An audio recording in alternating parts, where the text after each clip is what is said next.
Hey y'all, this is Conrad Layn here. Welcome to Layn Turo University. I'm going to share how to actually start your Turo business. And the quick first step I would highly recommend is just start. Just start, people. It's so easy. It's low barrier to entry. And what I mean by that, always do your own due diligence, but just start. The more you think about something, oftentimes you don't end up doing it. And if you don't like it, you can just stop it. So what I highly recommend is just start. Second thing, I left a link below to a Turo 0% interest loan.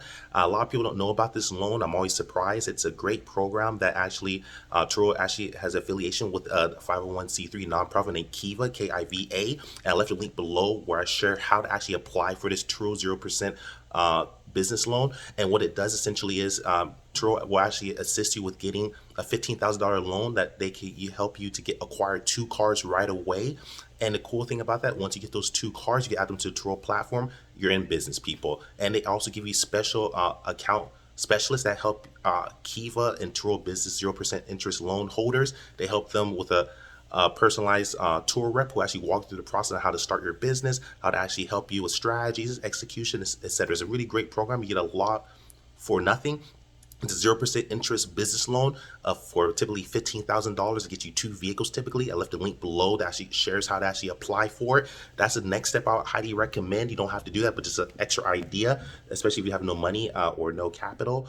Next step is to figure out and also reverse engineer. Look at other people's Turo host profiles. If they're on Turo, look for cars that are similar to yours.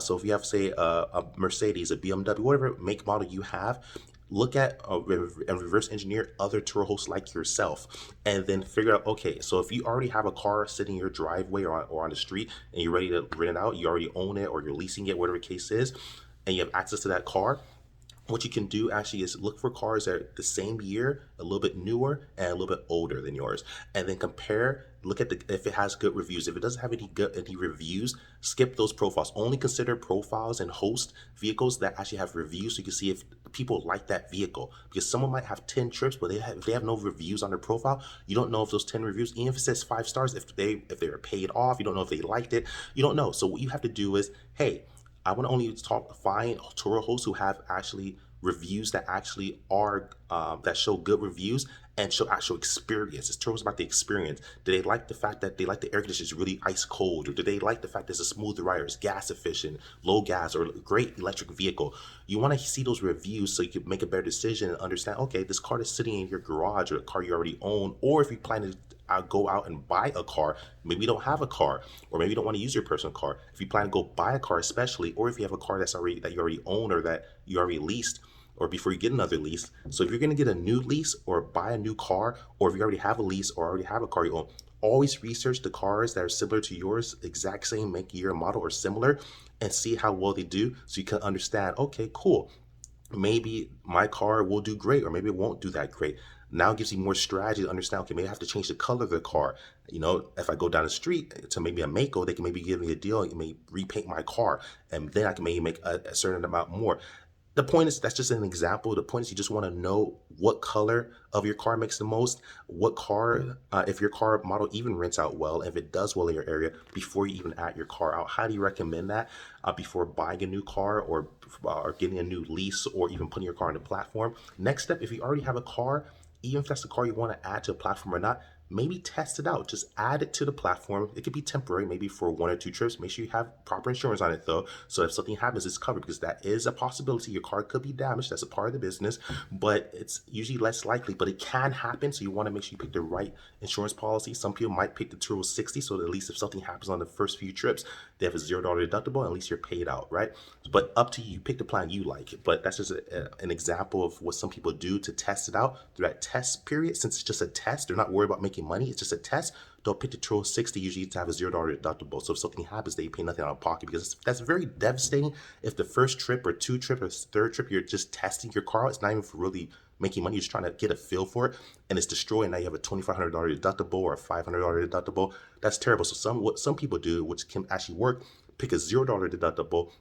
So even though you're testing and you have the training wheels on, if something happens, if it's total loss, if it's destroyed, at least you're not killed off. So that can give you a bad experience where you don't want to rent any further. So Turo 60 might help for people that are testing out the platform with their car they currently have, or their new car they're adding on, or a car you might have just bought or acquired, or you leased out, or you just got a new lease. Highly recommend to do that. always consider testing out your personal car if you already have one, so you kind of get a feel of the actual app, so you can actually understand how the app works, understand how the Turo insurance plans, and get a feel for the app on using it on your phone, and also log in on the website. You want to get a feel for it. You want this to almost become like second nature. So as soon as you see the Turo app, you know what to do. You know how to change your listings. You know how to bring the prices up, bring them down. You know how to actually select all for all locations. You know how to pick delivery locations. You want to learn the app inside and out. The next step you want to do is you want to study the Turo policy terms and conditions.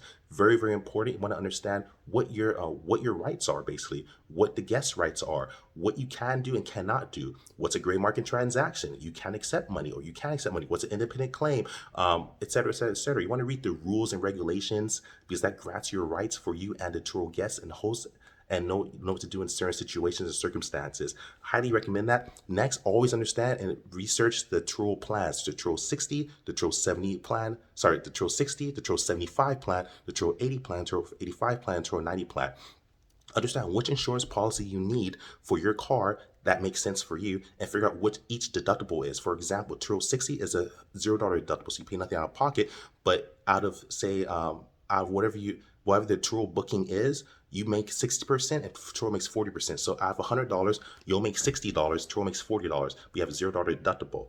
If for a Turo 75, you earn basically 75%, but you have a $250 deductible. So for example, out of $100 per day, you earn $75, Turo earns $25. Get it? And then out of the, say, the Turo 80 plan, you earn 80%. So out of $100, you earn $80. Turo earns $20. So from that point on, but you have a $750 deductible, and at this, et cetera, et cetera. So 85, you make 85%. So out of $100, you make $85. Turo makes $15. We have a $1,625 deductible. And then Turo 90, which is the plan I'm on currently, is a Turo 90 plan. You earn 90% of the Turo reservation. So out of $100, you earn $90, but Turo earns $10, which is 10%. But you have a $2,500 deductible. You want to go through the Turo plans as much as possible, so you can really understand what your rights are, what you need to do if something would happen. Understand what an independent claim is, that, hey, if I don't feel like using my Turo plan, I can actually file an independent claim so that I don't have to pay a deductible if that's a problem or not. And etc. You just want to learn the rules and get a feel for it and see if this works for you. That's all I highly recommend. Next but definitely not least, is figure out what structure you want. If you just sign up with your name, typically speaking, that's usually just as yourself. Could even be, some people might consider that sole proprietorship. Also, you might want to consider getting an LLC or a corporation. You could choose any real entity you want, as long as it's allowed in your marketplace and your territory, and you want to contact Turo to see what's the correct way to sign up. But some people, oftentimes, most hosts I've met usually sign up just under their name or social security number. Oftentimes considered so prop, or just under themselves as their name. So for example, if it's Conrad Layn, just be doing business as Conrad Layn or Conrad Layn. Some people sign up as an LLC, where it might be Conrad Layn LLC, or it might be Conrad Layn Inc., or whatever the case is. You need to figure out what's allowed and what business structure is allowed in your territory and with Turo, and if it makes sense for you. You want to speak with your tax person, your attorney if you have one, or to at least contact Turo. If you don't have those, contact Turo and figure out what's the proper way to sign up. Figure out what's the best way to protect yourself, what makes the most sense. Do you need an entity? Maybe you have a fleet of cars you want to add on. Maybe you need actual entity. You might need a corporation. You might need an LLC, or whatever the case is. You might notice, hey, Turo only lists LLC. Can I only sign up as an LLC, or can I also sign up as a corporation? You want to contact Turo and find this out. Those are very important questions. How are you going to protect your business structure? Do you want to sign up as just a sole proprietorship, or just as yourself? So those are questions to ask, but once you do that, that's how you basically start up. Pretty simple to do this. You just sign up, and last but not least, you get the car, the VIN number you want. If it's a new car purchase, if it's a new lease, or if it's a lease you already have, or a current car is already sitting, or one that you already own, you simply put in the VIN number, put it in the Turo, pops up. As long as there's no safety recall, you're good to go. You can start business that same day. Highly recommend it. Always get a Carfax if you're purchasing a new car, to make sure there's no safety recalls on it. Make sure that it's not going through, make sure it has a clean title. You always want to make sure your car has a clean title if this is a new car to purchase or a lease to purchase. Or if you have a current car, you want to make sure your current car is not salvage title. So you should probably still run another Carfax on your own car. It might sound ridiculous, but you want to make sure it has a clean title if you don't know, and make sure, because if it doesn't have a clean title, it'll be flagged by Turo and won't be added on, and that's just a waste of your time. So that's about it. That's how you start a Turo business in a few quick steps. I left my opinions, and again, I'm not your attorney, I'm not your insurance agent, I'm not your agent, I'm nothing to you, I'm not your tax person, I'm not anything to you. I'm just your friend on YouTube sharing my opinion. I'm not perfect. Always do your own due diligence. I could be wrong, but I feel I'm right, and that's just in my opinion. I left a few links below. I left my list below on what ways to start Turo and what you should probably pay attention to. And I left a link below, a video directly for the Turo 0% interest loan that is really, really beneficial. If you get granted that, you basically get a $15,000 loan. And currently, and you also have the ability to get 2 cars, and Turo walks you basically through. They hold your hand on how to actually succeed in Turo. Really great program. I highly recommend it. I left the links below for that. So if you have money, you don't have money, if you're rich, you're poor, it doesn't matter what you're going through, I highly recommend considering that. The video walks you through on how to actually do it from start to finish, and the link's there. You can actually sign up right from there, and that's how you do it. Like, subscribe, share. If you have any questions, leave the questions below in the description, and follow me on Conrad Layn on Instagram. If you have any more questions or want to learn more tips and tricks, like, subscribe, share. Love you guys. Conrad Layn out. Peace.